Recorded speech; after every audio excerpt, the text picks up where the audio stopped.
Good evening, fans, to another edition of Shooting from the Hip, a podcast with the Kingpin, Angel Medina. I'm Jack Kilby, Executive Vice President of Great North Wrestling.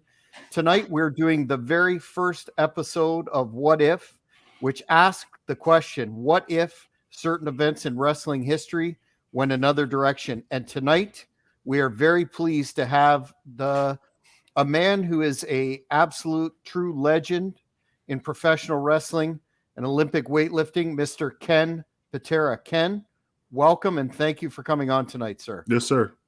Thanks for having me. Nice meeting you, Kingpin. Hey, it's a pleasure. It's an honor to have you on our show. Yeah. I always love being on this program. I think I've done 3 or 4 with Hannibal. And those were always top-notch interviews. Now, I hope you can live up to it. I try, Johnny Raj used to call me a Webbohead, an idiot, but, he always spoke highly of you. He always told some good stories, when I was coming up to training. Johnny always came up with some good stories, and he mentioned you a lot. Yeah, good. Thank you. Before we get into the topic du jour and the questions surrounding that, Ken, I just want to put over your book. I've read it myself, and I wonder if you have a copy there to show the fans. It's called KEN PATERA, Weight of the World, with Kenny Casanova and yourself.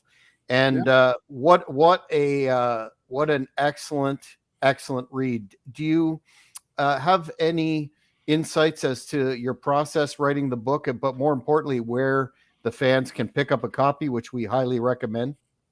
Yeah, well, I started this project over 4 years ago, and I talked to Kenny Casanova, and he started for maybe a week, and then he calls me back. He says, Ken, I have too much stuff on my plate. I've already written books for 8 other wrestlers. Can I give this project to one of my proteges? He'll do a hell of a job. I said, well, yeah, if he does a good job, I have no problem with that. So he puts me with this other kid. 4 fucking years later, I was getting pieces and, scraps of paper, basically. I said, hey, I talked to you every Wednesday for 4 years. I said, this is all the shit you wrote down. I have enough gave you enough material to write 2,000 pages. Mm-hmm. And he moved from New York down to North Carolina. Then his father-in-law got sick. And it was just a fiasco. And every time I would ask him to send me,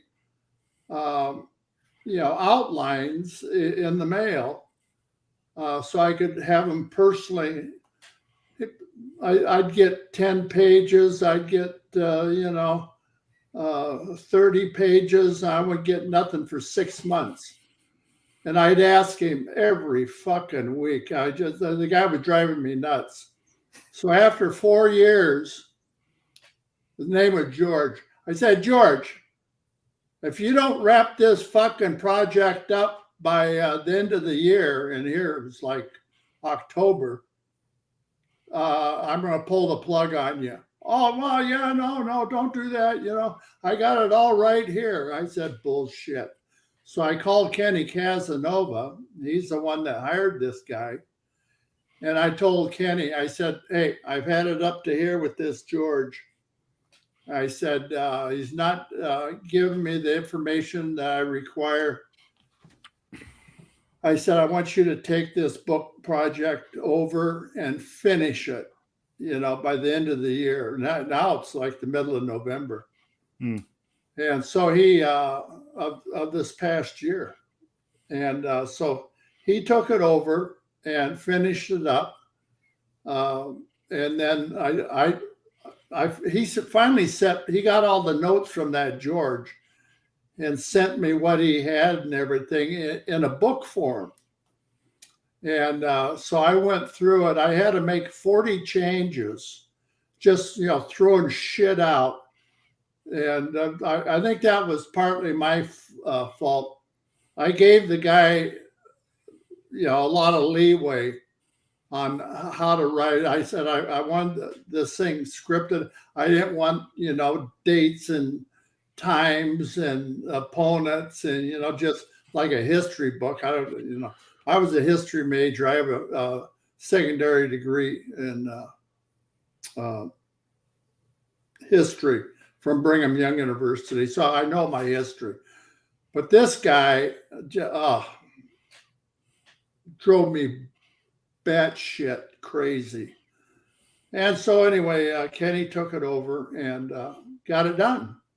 How much heat did Kenny get? I mean, did you kind of major promo on him because he like referred this guy to you and you spent 4 years of doing nothing? I would have just ripped him a new one. I mean, I believe you did, but right as you're talking, you're really humble and very kind right now. But I could see you like cutting a promo on him.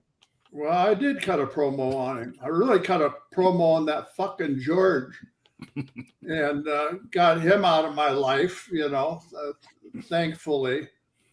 And so Kenny said, "No, calm down, Ken. I'm going to take care of it." I says, "Well, the reason I hired you, Kenny, because I never heard a bad word about you. You wrote 8 other books for wrestlers, like Tito Santana and Kamala and all those guys. And well, Kamala's passed away, but yeah, the guys I could talk to said that you're the best." And so I tell you, everybody, I've sold several hundred books already, and it's just been out for a short time. And so the feedback that I get, everybody loves it. I have a friend of mine, he's a stockbroker in New Jersey, and he got a copy, read it in 2 days. He says, "Kenny, I've read tons of these wrestling books. This is the best one that I've ever read." And I says, "Well, are you leaning because we've been friends for 20 years? Or no, 40 years. I've been friends with this kid for 40 years. And no, he said, "It's a hell of a book. You'll sell a ton of them." And we've been doing well. Well, I'm pretty excited. I'm going to get my hands on that book and start reading. Jack was upset because it wasn't a pop-up book and it had, like sparkles coming out of it. But he said it was a really good read. Yeah, right.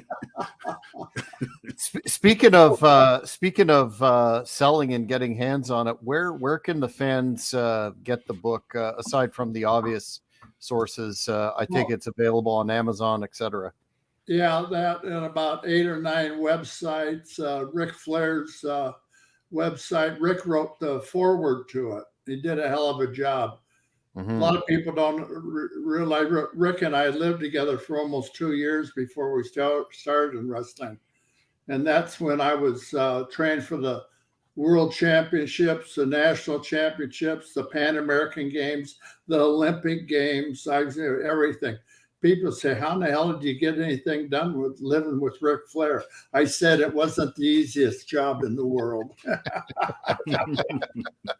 Yeah. Well, we'll put the necessary contact information in the description. Here, let me. KenPatera.com. Very simple. KenPatera.com. And or Amazon.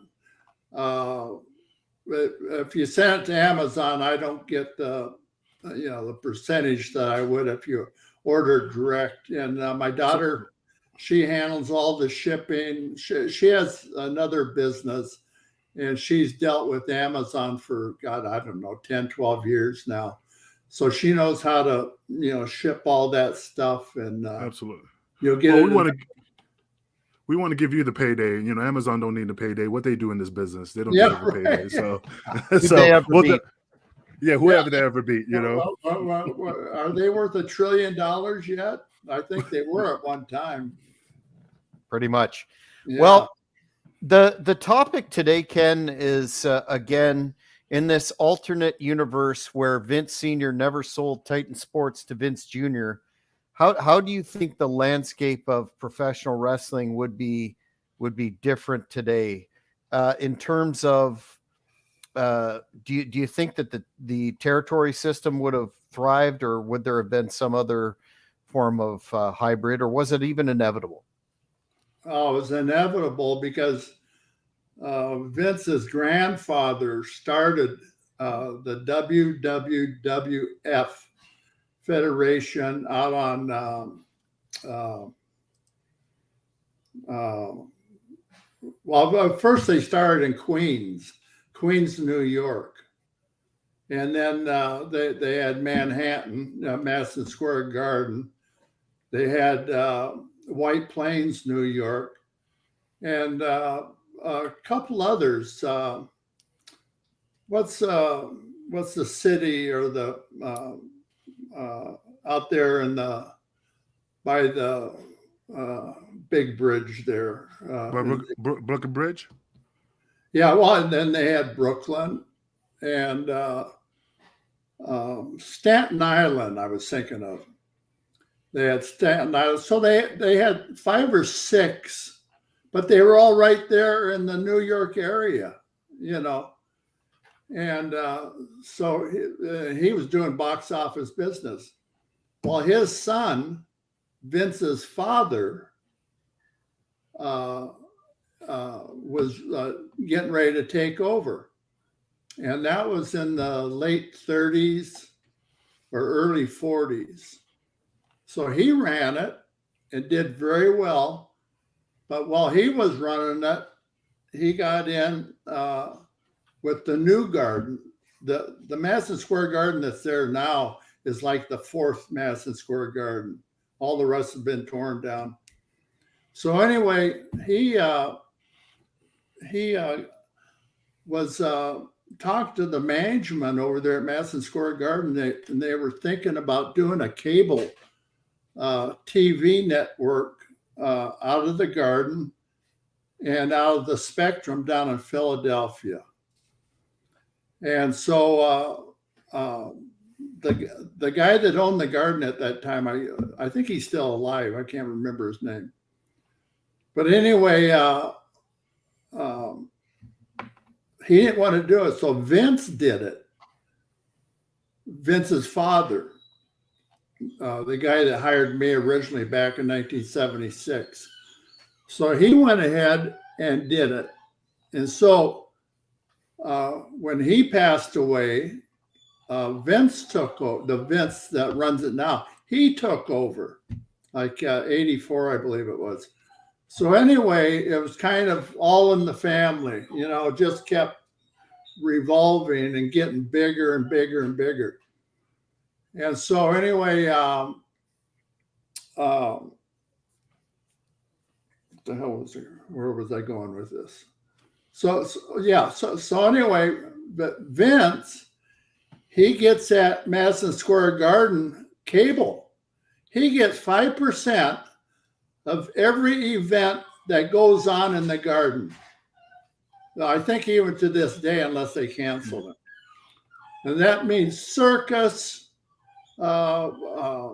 track and field events, boxing matches, the whole 9 yards, even political, when they have political conventions there at Madison Square Garden. Everything that goes out of there on that cable, Vince gets 5%. I mean, that's worth millions, you know, just by itself. And so anyway, that was all in the works, you know, that the grandson, Vince McMahon, the one that owns it now, was going to get the family business. And what you asked me a question: would the territories have survived? If Vince Jr. didn't receive the business controlling stake. Yeah, because I had a conversation with Vince right after his father passed away, and I says, "Well, Vince, what are you going to change the business? I heard that you were."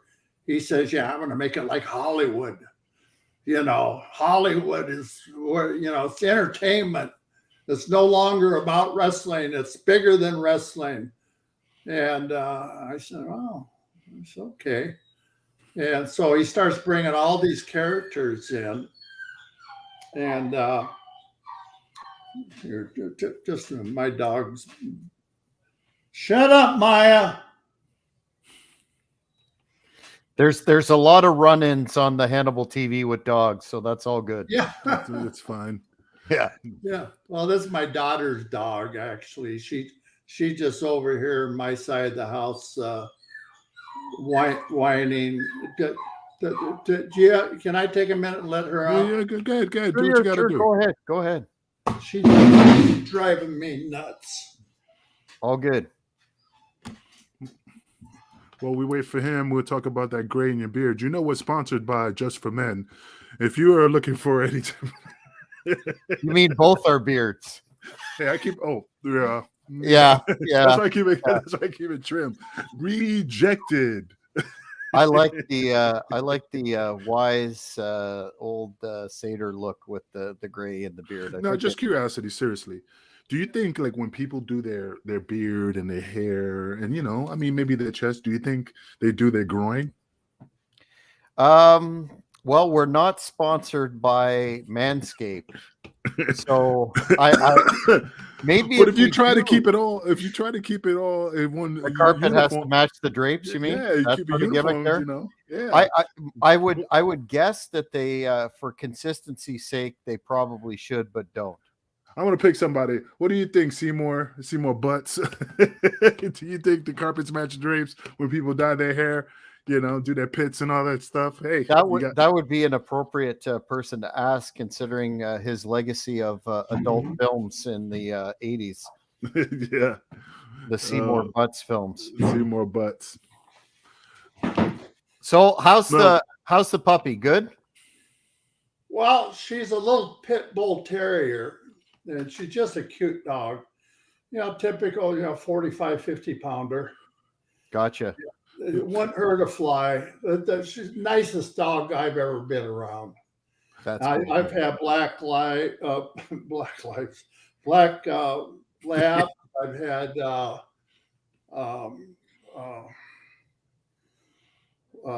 golden retrievers. I really like them. Mm-hmm. They're a great dog. I love dogs. It's just you get so attached to them, and then when they pass away, it's just so heartbreaking, you know. And yeah, so I can't do no dogs right now. I just lost one, so I can't do it, you know. But you know what, Ken? I noticed that Madison Square Garden was on 49th and 50th Street in Manhattan. So is that the one that you were talking about when you wrestled back then? The garden? Yeah, the garden. One of the gardens in it was on 8th Street, 8th Avenue. I'm sorry. Is that what it is? Yeah. I think it is the new one. The new one's on 34th Street, but before that, it was on 8th Avenue between 49th and 50th. Yeah. No, by the time I got to New York in the mid 70s, they had torn that down. It was a parking lot. Okay. When I got there, it was a parking lot, all paved over, gone.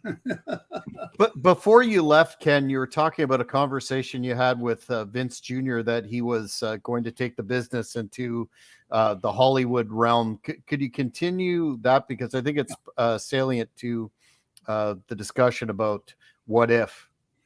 Yeah. And so he, his father had a verbal contract with Sam Mushnick in St. Louis, Paul Bosch down in Houston, Jimmy Crockett Promotions in Charlotte, Bob Burnett down in Atlanta, and Frank Tunney up in Toronto, and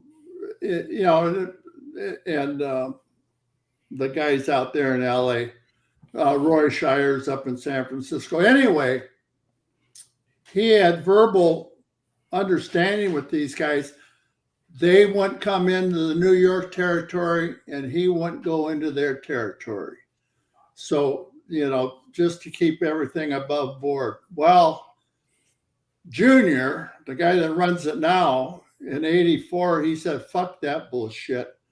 He says, "I'm going everywhere." He said, I said, "Well, what about your dad's verbal understanding with all these promoters around the country?"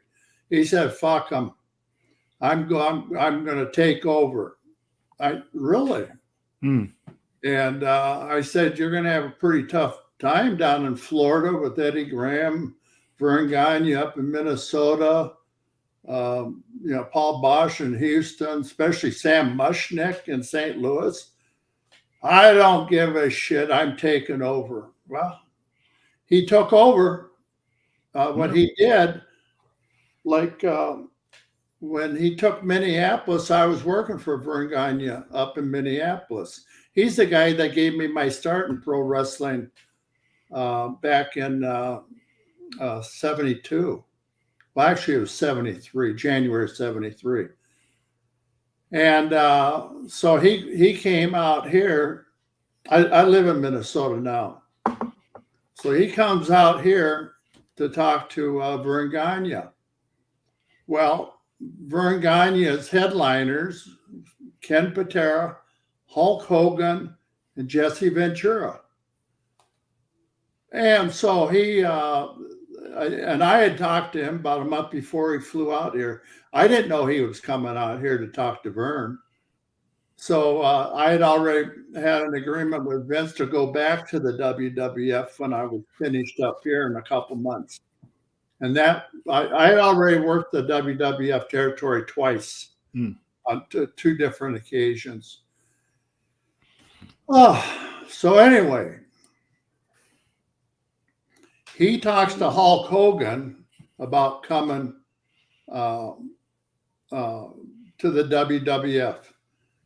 He'd give him the championship belt and guarantee him $1 million a year. I said, "Fuck, I never got that kind of guarantee."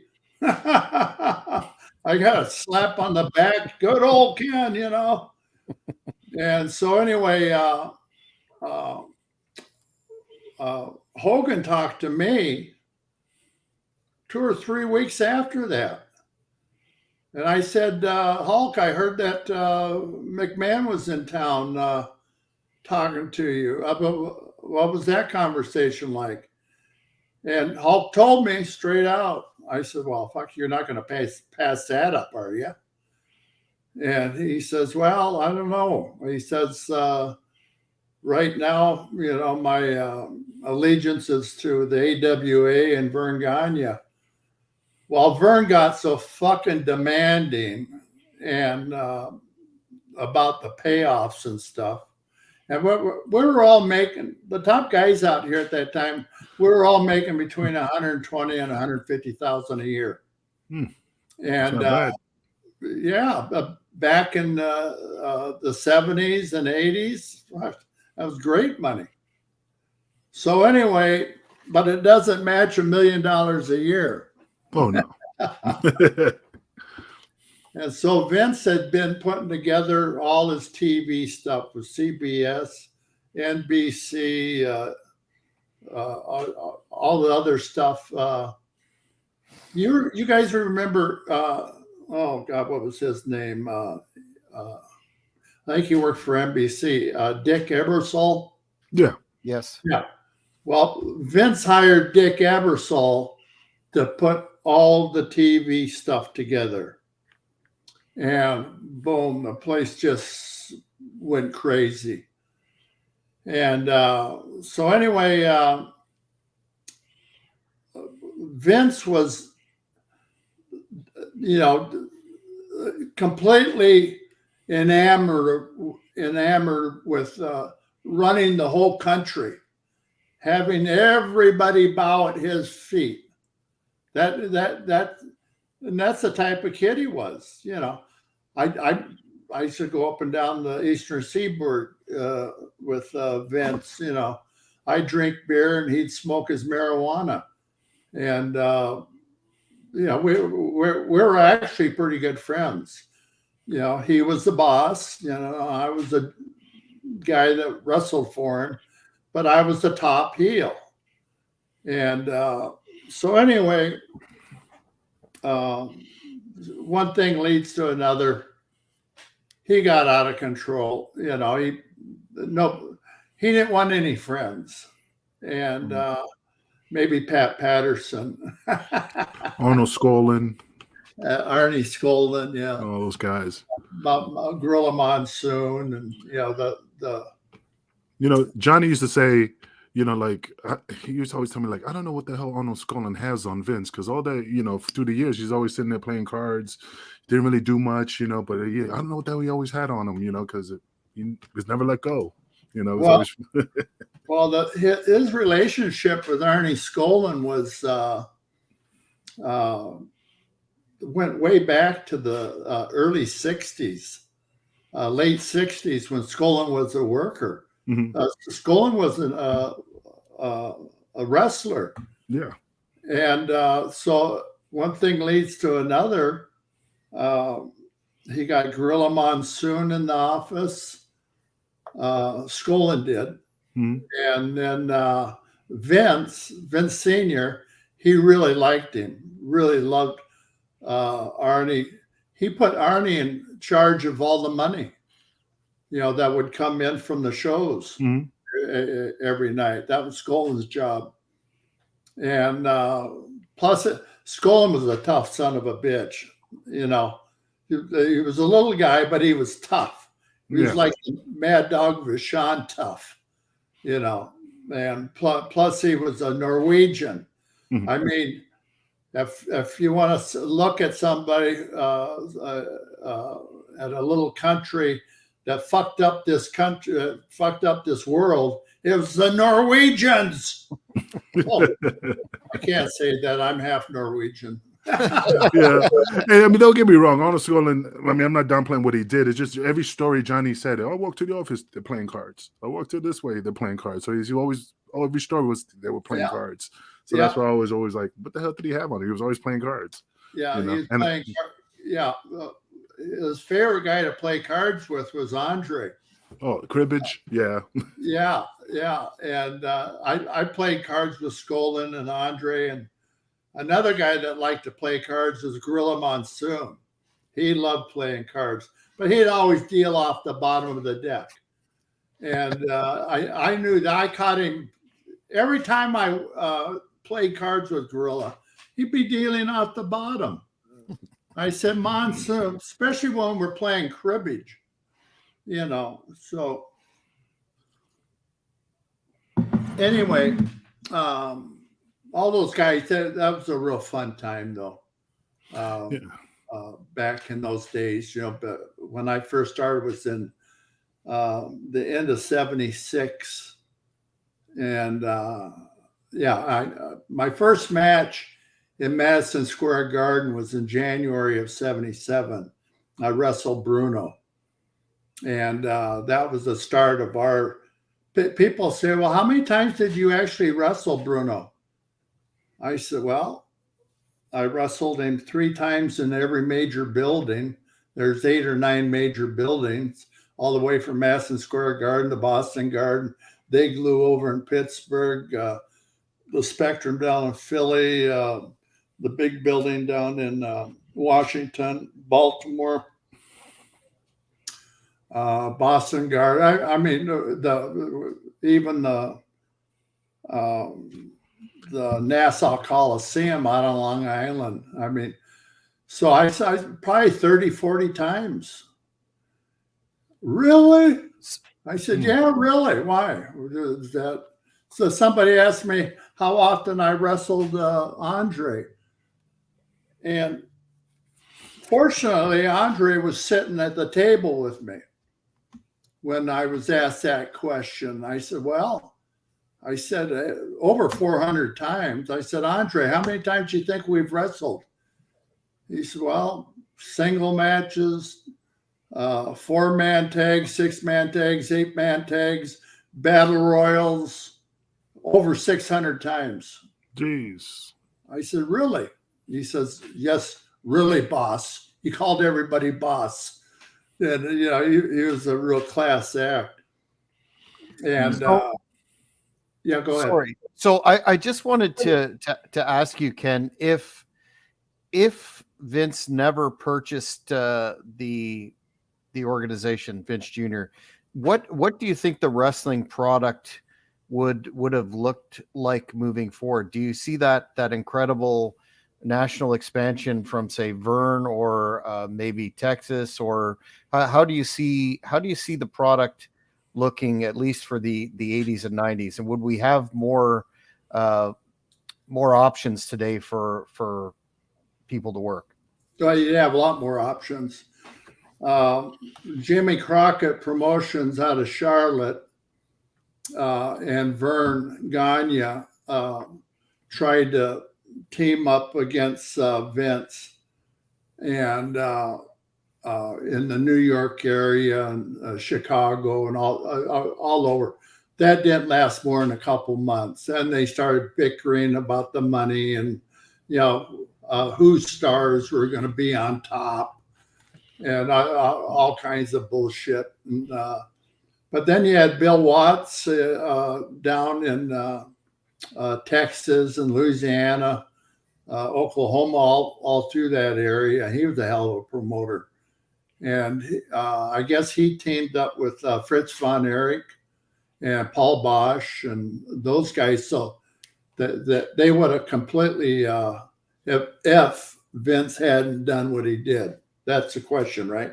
Yeah. Mm-hmm. Yeah. So those guys would have moved up. Vern Gagne was going right along here in the upper Midwest, from Minneapolis to Chicago to Denver, to Winnipeg, and the Green Bay, Milwaukee, the whole area. And that would have continued. Don Owens out in Portland, that would have continued. Of course, those guys, were getting older. They were all in their, early to mid 60s at that time. Back in the 70s. And so, but, we're talking about the 70s and 80s. And that territories would have survived and thrived because they had a lot of brain power and a lot of talent was coming up through the pipeline. You had Rowdy Piper out in Portland. You had Ric Flair down in Charlotte. And then up here in the Midwest, we had Ken Patera, Jesse Ventura, just a host of talent. And this Minnesota was really a hotbed. We had Tito Santana in. We had Ricky Martel come in. Dino Bravo. We had a hell of a, and then Andre would come through at least 2 or 3 times a year. Iron Sheik. Iron Sheik. Well, the Iron Sheik. Oh, well, here. Let me step back. The wrestling camp that I went through with Vern Gagne in November, December 1972 was Iron Sheik, Khadra Vasiri. For those of you knuckleheads that don't believe he's from Iran, he grew up in Iran. Okay. Yeah, he was a bodyguard or something, right? Yeah. All the tough amateur wrestlers were the Shah's bodyguard. It was automatic. You didn't have any choice. And back in those days, back in the late 60s and 70s. And so anyway, Ric Flair and I were living together. I got Rick into the camp. So it was Iron Sheik, Ric Flair, myself, Jumpin' Jimmy Brunzell, Vern's kid, Greg, and a kid that just finished playing for the Miami Dolphins pro football, Bob Bruggers. So there were 6 of us. And somebody said we're all, well, I don't think Bruggers was a legit main event, but we were everybody that came out of that camp that particular year was a legit main eventer. And then a year or two later, Sergeant Slaughter, he's from the Minneapolis area. Ricky Steamboat, the Irwin brothers from Duluth, Wild Bill Irwin and his brother Scotty Irwin. But they called themselves the Rough Riders. The Long Riders. The Long Riders. The Long Riders. And Gagne's camp was just churning out main eventers left and right in the 70s. So, yeah, if you wanted to break into wrestling, it was either in Minnesota or Florida. New York did a little bit, but not much. Texas, I think Jerry Lawler down in Tennessee, he broke a few guys in. I liked wrestling down there. I didn't wrestle full time in the Memphis Mid-South area, but I went in for 1 or 2 matches a week. And that went on for, I don't know, 5-6 months. I'll tell you a classic, not to get off the front. Jerry Lawler brings this comedian in, Andy Kaufman, from Saturday Night Live and Taxi. He had a big role on Taxi. So he wants to wrestle women. Andy Kaufman does. So he starts wrestling women. And then a couple times it got out of control. And so he started challenging Jerry Lawler to a match. Look at this. I beat all your women champions. I can beat you too. And Jerry Lawler said, oh, really? Okay, you got it. So they have a match down at the Mid-South Coliseum there in Memphis. And Lawler winds up giving him a pile driver on his head. And so Kaufman has this neck brace on. Talk about an overkill. 2, 3, 4 months. So how were we going to wrap that up? So Kaufman calls me on the phone one day and says, Mr. Patera, you're the world's strongest man. I want you to put that Jerry Lawler out of business and in the hospital. Will you please do that for me?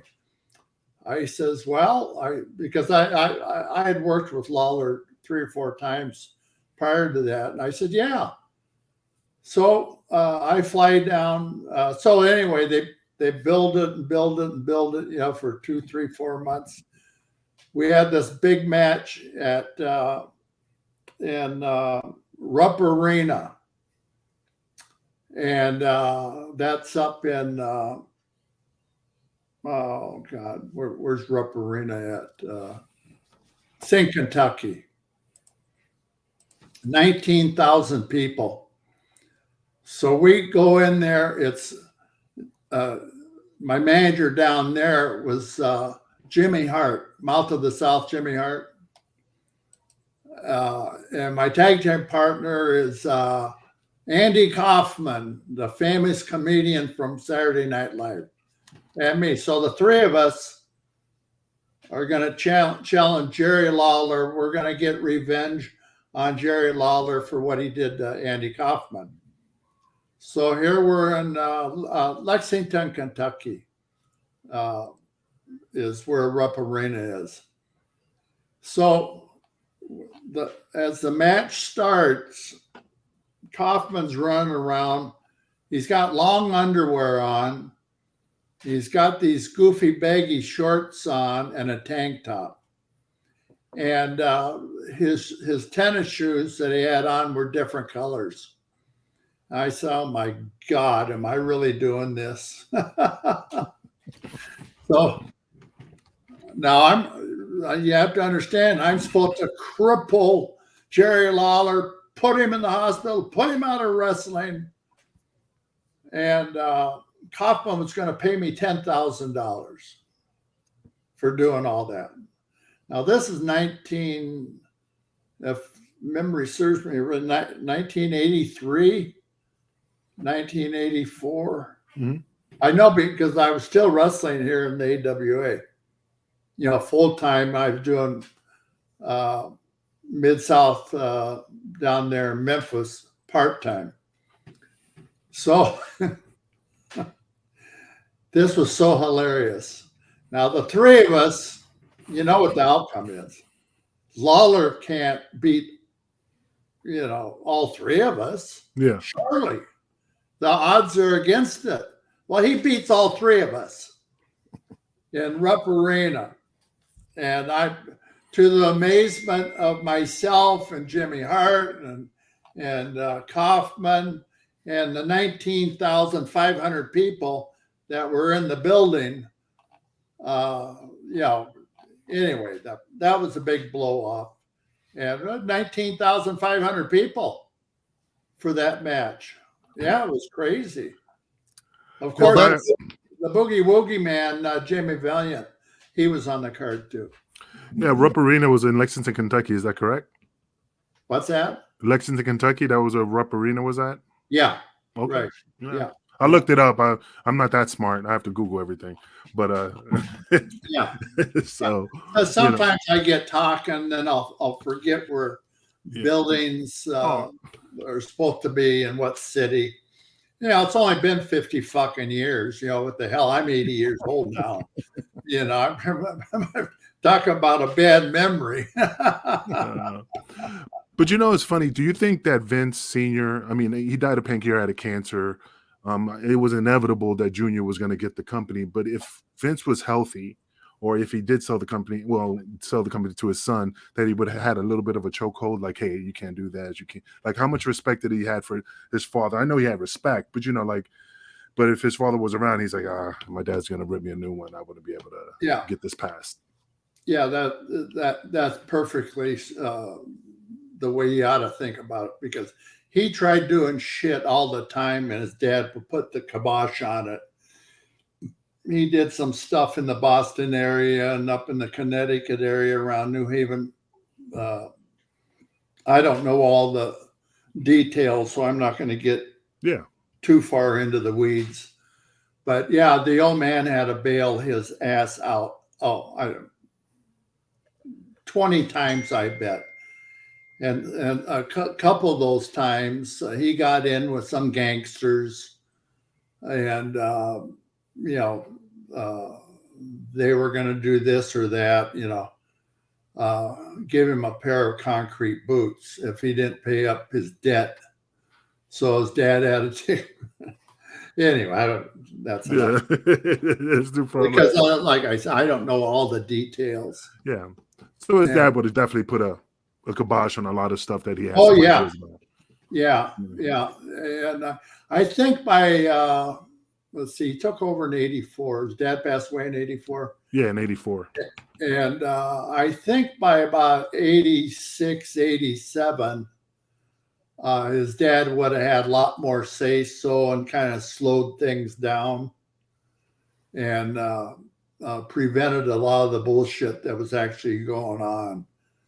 And because, you know, Vince was making deals that he didn't have the money. Yeah. You know, he was counting on TV money coming in and receipts from the big buildings all over the country that he was running. And, you know, he wasn't sitting on a stack of money. Yeah. You know, he was spending that as fast as it was coming in. And luckily, he made the right decisions. And, well, I think he was very lucky in several of those situations and pulled his ass out. But, yeah, Vince was a go-getter. You know, he wanted to be number one, and he didn't care whose toes he stepped on, you know. Yeah. Like and that's why Yeah. Oh, I'm sorry. And that's why I asked you, because you was like, hey, Vince Sr. had these verbal agreements with these other companies. And then when you say, hey, Vince, what about these companies? And he's like, fuck them. Not that his dad's not around, but if his dad was around, I think you would have been like, hey, hold on a second. Yeah, that would have never happened. Yeah. Yeah. Yeah, especially with guys like Paul Bosch, Sam Mushnick, Crockett Promotions, probably, and Vern Gagne. His old man and Vern Gagne were friends, but they weren't close friends. I knew that because I was wrestling for Vince at the time, or for the WWF when I was working for Vern. And then when I left Vern, I went to the WWF full time. So I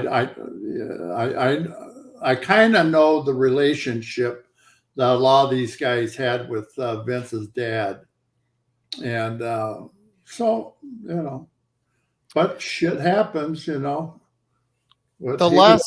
last interview we had, Ken, you talked about how when you made that return to the WWF in I believe it was 87, you were getting a big push. You had that awesome angle with the Heenan family, and you seem to be on track for a world title run. Let's roll the tape back a bit. And do you think your personal career would have been would it have been different if Vince Sr. had maintained control longer? Do you think you would have got that world title run? Well, his dad told me that when I was working my first program in '77 with Bruno, San Martino had the belt at that time, and he basically came to me. The old man told me, Ken, you're going to get the belt next. Bruno's not going to wrestle for too much longer. And I said, well, great, And one thing leads to another. In the meantime, Eddie Graham calls Vince Sr. about Billy Graham. And he says, God, Billy's been down here for a while. He worked for you before. And I think it'd be a great fit. Bruno's going to give up the belt. Why don't you put it on superstar Billy Graham? So Billy, next thing I know, Billy's up there doing TV. And so I was talking to Billy, and I said, I hear that they're going to put Bruno's belt on you. He says, I don't know. I said, well, Bruno came to me about 6 months ago and told me that he'd like to drop it to me. And he said, really? I said, yeah, really. I said, we sold out together all the way around the horn 40 times. And Bruno's always a businessman. And he says that he felt that I would be next in line to do a good job. So I said, well, so I told Superstar, I said, well, you've worked for the old man before. And you're familiar with what the hell's going on. And he said, well, I said, I'm not going to open my mouth about anything. Whatever your relationship is with Vince and Bruno, fine. So the next thing I know, Bobby Backlund from Minnesota, he's in the WWF.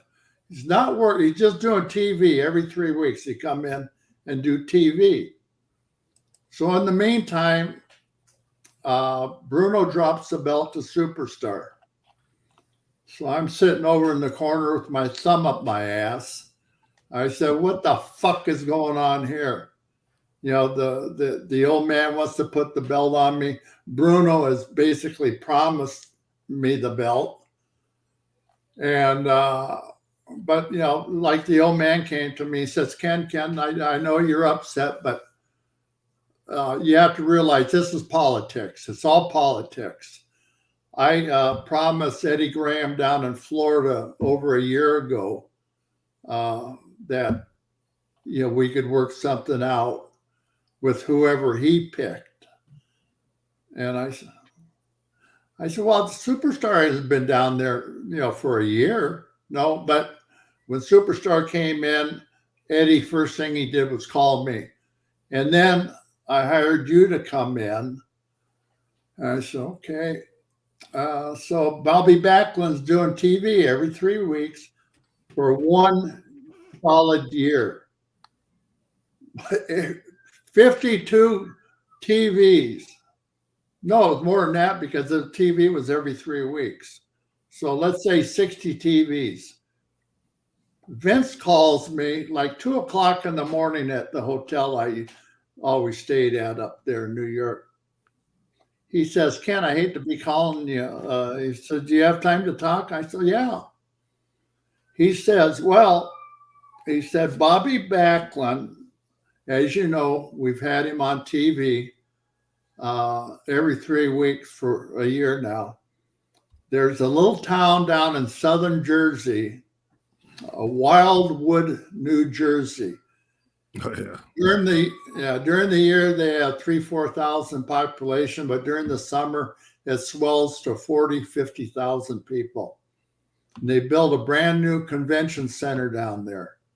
I would love to have you have Bobby's first match in Wildwood, New Jersey. I said, yeah, no problem. Now, a brand new convention center, right? And I'm thinking this big fucking building. I get down there. You know what the convention center was? It's a little cinder block building that held maybe 500 people. So VFW Hall. Yeah, it wasn't. It was a park. The park bureau down there owned it.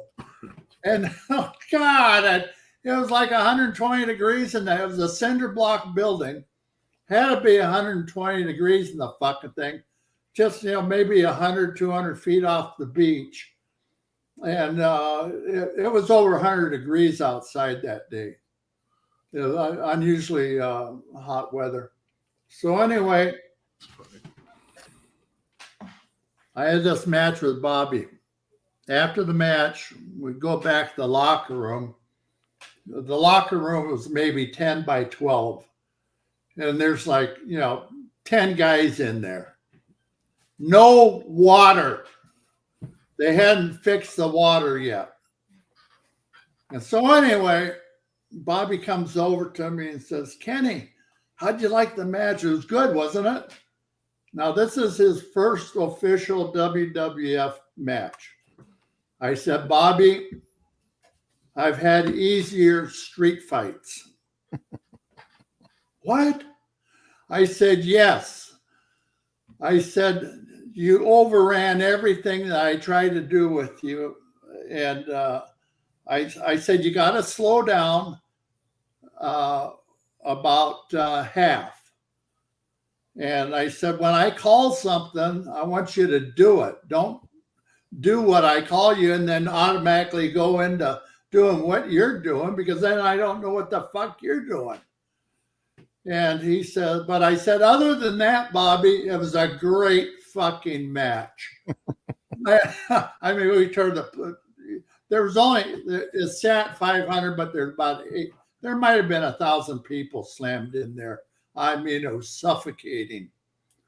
And so anyway, we got through it. The old man gave me a nice bonus. I can't remember exactly what for that type of match, you usually get 300-400 back in those days, back in the 70s.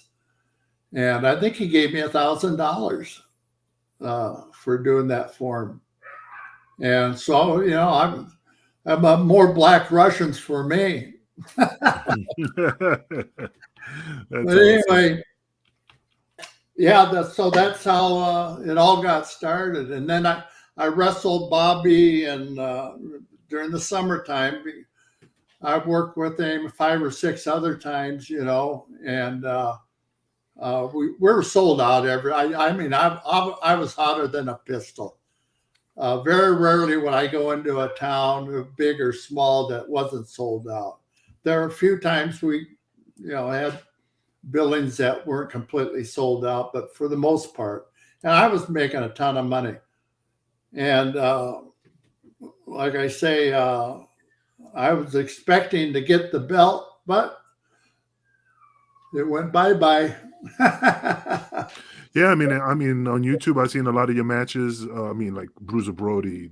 It was just Oh like yeah, top-notch matches. The Bruiser Brody, you were just. You was always big and muscular, but you were like shredded in that one, and it was just an awesome match. And I'm not stroking ego. I'm just really like, this was an excellent match, you know. And you performed all the time. I never seen you like. House show, absolutely, you're gonna slap back on the house shows, but on TV it looked hot. Yeah, it was Frank Goodish is Bruiser's real name. And I became good friends with him before he was even in the business. I had just gone down to Dallas, Texas. That was in 1974. It would have been June of 74. And I had to wrestle in San Antonio. So I drove from Dallas down to San Antonio, and I stopped by this gym. I says, what kind of weightlifting do you do in here? Oh, we had the best power lifters. Guys do Olympic lifts. I said, don't go any farther. This is the type of gym I'm looking for. And so I went back to my car.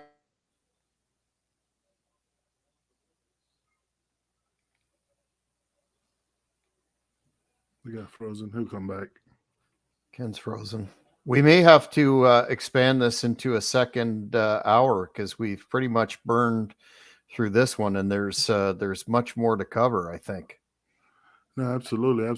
But like you said, I just blacked out here. I didn't see you guys. Oh yeah, you're back. You're back.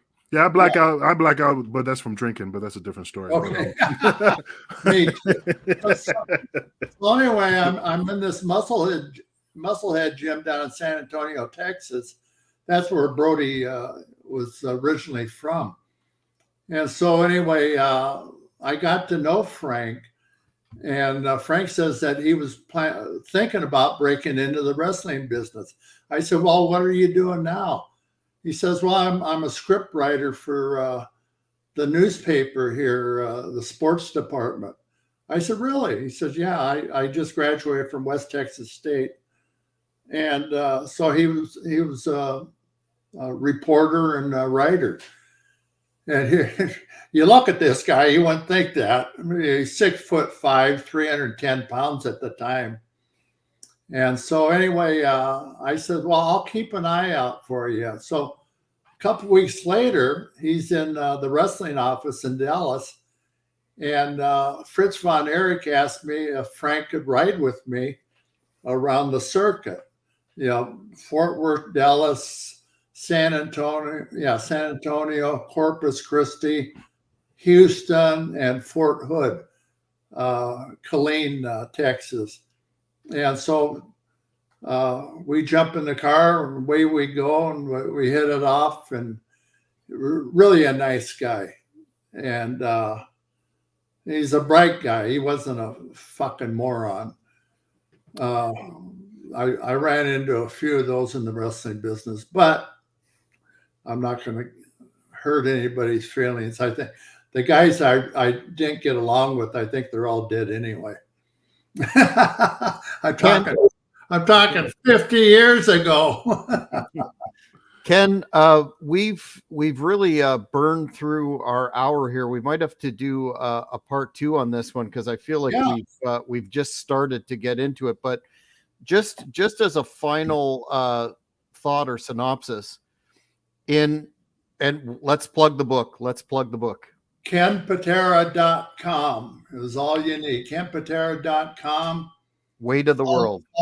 Weight of the World. Follow the link, and you can receive. And the reason, if you order from me, then I can personalize it. I can put my name. If you want me to write something in there, we can do that. And like I say, for the Ric Flair diehards, there's the foreword by Ric Flair. He did a nice job. Absolutely. Excellent book from top to bottom. You won't be able to put it down. Before we go, though, just one last final thought on this particular topic. Do you think, in a nutshell, Vince taking over and totally reorganizing the wrestling business on a national level, was that a positive, a net positive, or a net negative for the business? Well, the way he did it, it turned out to be a positive. But on the negative end of it, he put all those other promoters out of business. And that's where the talent pool came from. Yeah. Whether it be the West Coast, other places on the East Coast, the Midwest, the Deep South. That's where all the talent came from. You put them all out of business, what the fuck? They don't have any incentive to train new talent. And but fortunately, the talent that did come up was respectable. KingPin, what part of the country are you from? I'm originally from New York City, but I live in Kansas now. Kansas, okay. Yeah, Kansas was a great wrestling town. Kansas and St. Louis. The King Harley Race was down there forever. Yeah, I met him. He's an awesome guy. Was an awesome guy. Very nice. Yeah, he was one of my favorite guys in the wrestling. I heard a lot of crazy stories. And then when you meet him, he's a nice guy. And you try to put the stories in that person. Like, he's so nice, though. I can't believe it. He was crazy. Yeah. After I got to know Harley, we were drinking one night. Surprise, surprise. We're in this bar. He says, and there are about 10 of us wrestlers. And Harley's sitting there. He says, I can fuck the most women. I can drink the most beer. I can beat up the most people. I can drive my car faster than anybody else. And there was one other one in there. But oh God, he had us all laying on the floor in stitches. His presentation was just fantastic. But all those things were true. Yeah. I saw a video with Ric Flair, and he said they went to a bar and they had coins when they were playing pool, and they'll go with the cue stick and just slap those quarters off the table. And he's like, I'm next. I'm like, geez. Yeah. Harley was one of a kind. And he started wrestling when he was 15 years old. Yeah. He was a smart guy.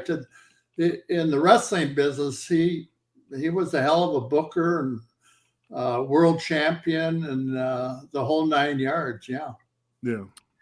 Well, Ken, I really appreciate your time. I know the Kingpin does too, and we'd love to have you back again. I think we've just started to get into the wealth of knowledge that you have on the business, and it's very, very much appreciated. And I want to say, Ken, and I know when people come up to me, and I hate hearing this, but when guys say, hey man, I used to watch you when I was a kid, and the guy has a beard and he has holding 3 kids, and I'm like, thanks guy, I appreciate that.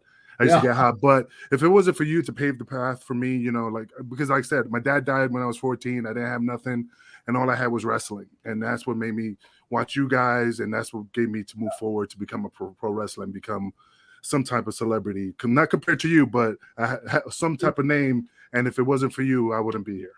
So thank you very much. I appreciate that. I had a wrestling camp here in Minnesota. 25 years ago, and I broke in. I had it open for 3 years, and I broke in about 50 guys, and 3 of them were legit. Out of 50, that's pretty good percentage.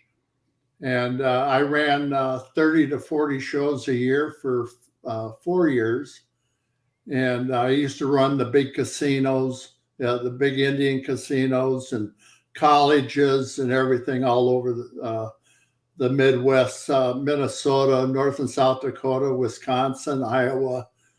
And I